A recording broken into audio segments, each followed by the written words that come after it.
as the chair of the All-Party Parliamentary Group for International Freedom of Religion or Belief. I'm sure I speak for all members of that APPG when I express that I am very concerned about Sri Lankan government's withdrawal from its commitment to reconciliation, to accountability, to human rights.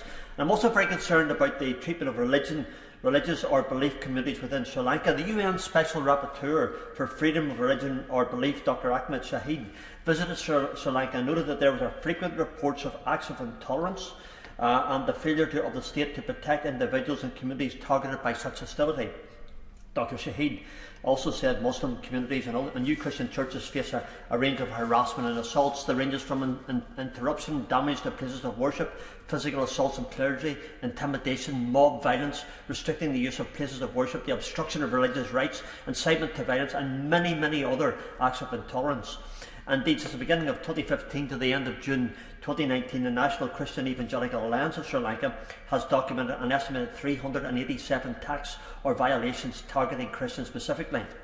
When it comes to Muslims in Sri Lanka, according to CSW, religious intolerance towards that community predates the 2019 Easter bombings. Many propagators of hate speech towards Muslims play on the economic factors, and anti-Muslim rumours are also a regular feature of life on Sri Lankan social media.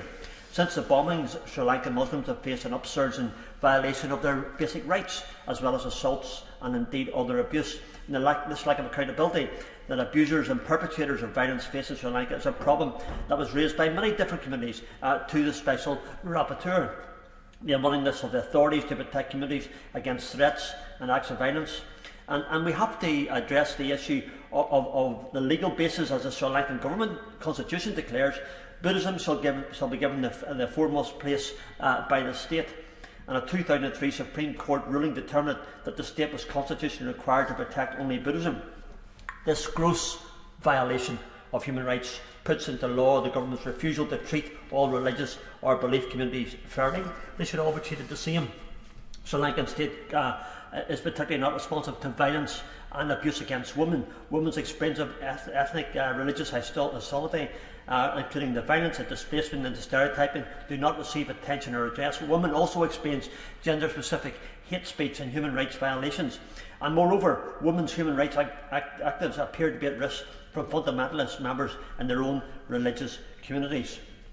I, as others have said, express some concern over the government forcing cremation upon Muslims and Christians and those of other ethnic groups, and this, I believe, is against the human rights of every one of those different religions, and to be based on absolutely no scientific or medical evidence, I think also gives me great concern.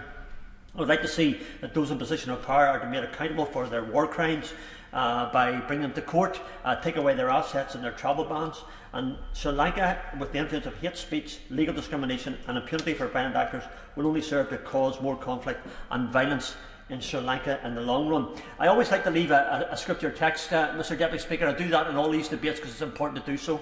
Galatians chapter 6 verses 2, and it says, it urges us, every one of us, let each of you look not only to his own interests, but also to the interests of others.